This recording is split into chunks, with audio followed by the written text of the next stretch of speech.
Hey Frag fam, Corbin here from Northwest Scent, and welcome back to my channel. Now in today's video, we're going to be going over a very controversial fragrance. People seem to either love it or hate it. There's no in between. And of course, I am talking about Creativeness. Now this isn't going to be your standard Creativeness breakdown or first impressions or whatever, just going over the notes and how it smells. We're going to be talking about a lot more. So if you're a newbie in fragrances or you're just trying to dip your toes into niche / Creativeness, which we all know is a big realm, then stay tuned because I got a lot coming. But first, let's roll that intro.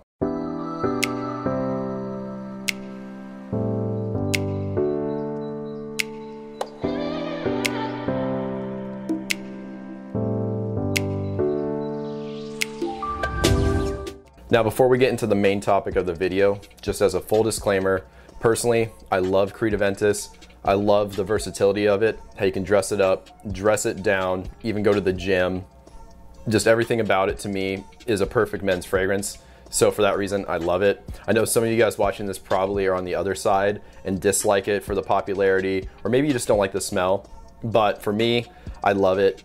However, that's not going to affect this video. This is purely going to be informational, just covering the basics. So if you guys are beginners and looking to buy your first bottle of Creativeness, this will hopefully help you out in making informed decisions.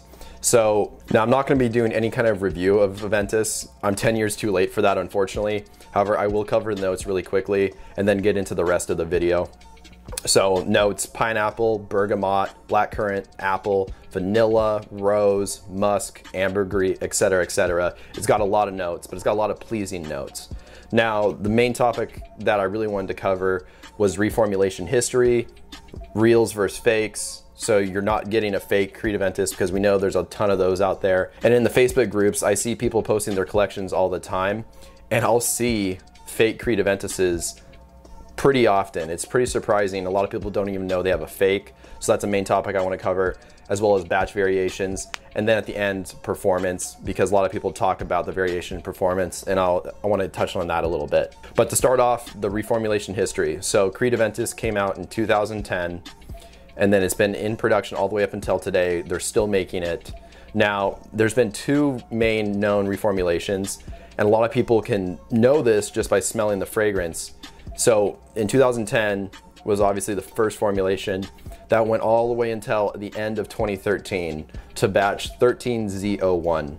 Batch 13Z01 was the last batch of the original formulation. And when people talk about smokiness in Aventus, they're referring to that era.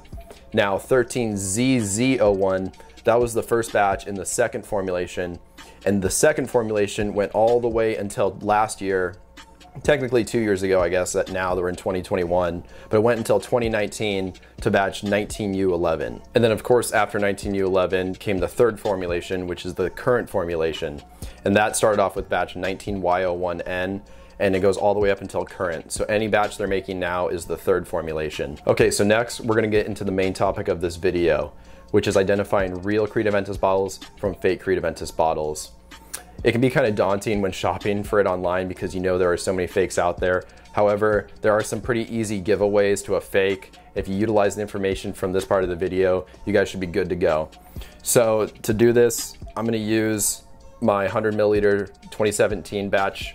This is 17V01. And I'm just using this because this is the same bottle style they're using nowadays. They got rid of the old 120 milliliter bottles in 2017 and replaced them with these 100 milliliter size bottles. So if you're shopping for Creativeness nowadays, you're gonna get this bottle style. So one of the main ones is just under the cap. This does not damage the fragrance, by the way, at all. If you ask somebody to do this and they say they can't because it's gonna damage the bottle, I would just stray away because they're probably selling a fake. And now if you look under the atomizer, you can see how the inside is completely white. It's got this white ring on the outside with a clear ring on the inside. So that is probably the biggest giveaway for a real bottle, that white outer ring. Now, for older bottles, you can see it's got that white outer ring, but a black inner ring. Now that's totally fine.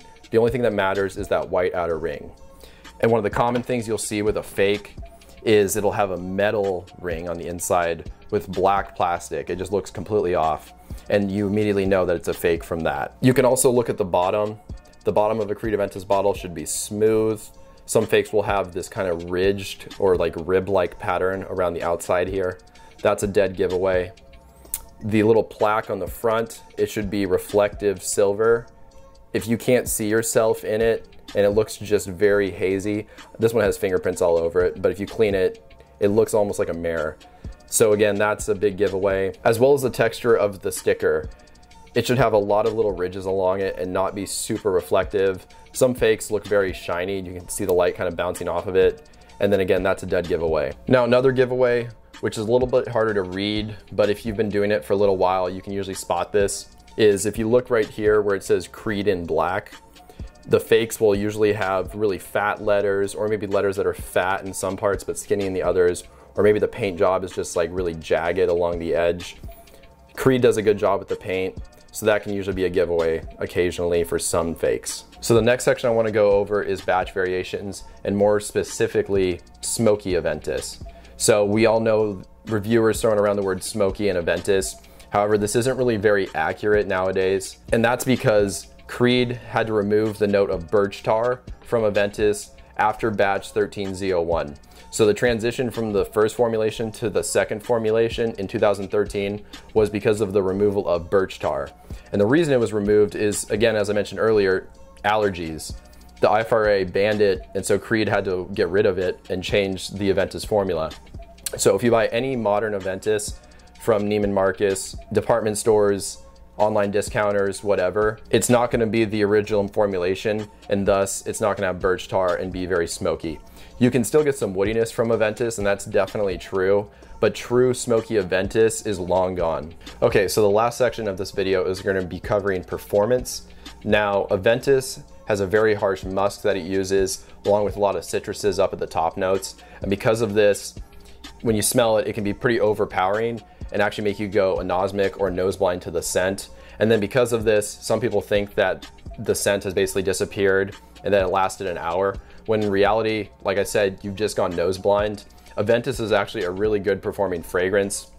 I've applied it at like 7 o'clock at night, and then the next day woke up and my girlfriend could still smell it on me. So definitely no sucker in the performance department. Well, that covers all the topics I wanted to talk about in this video.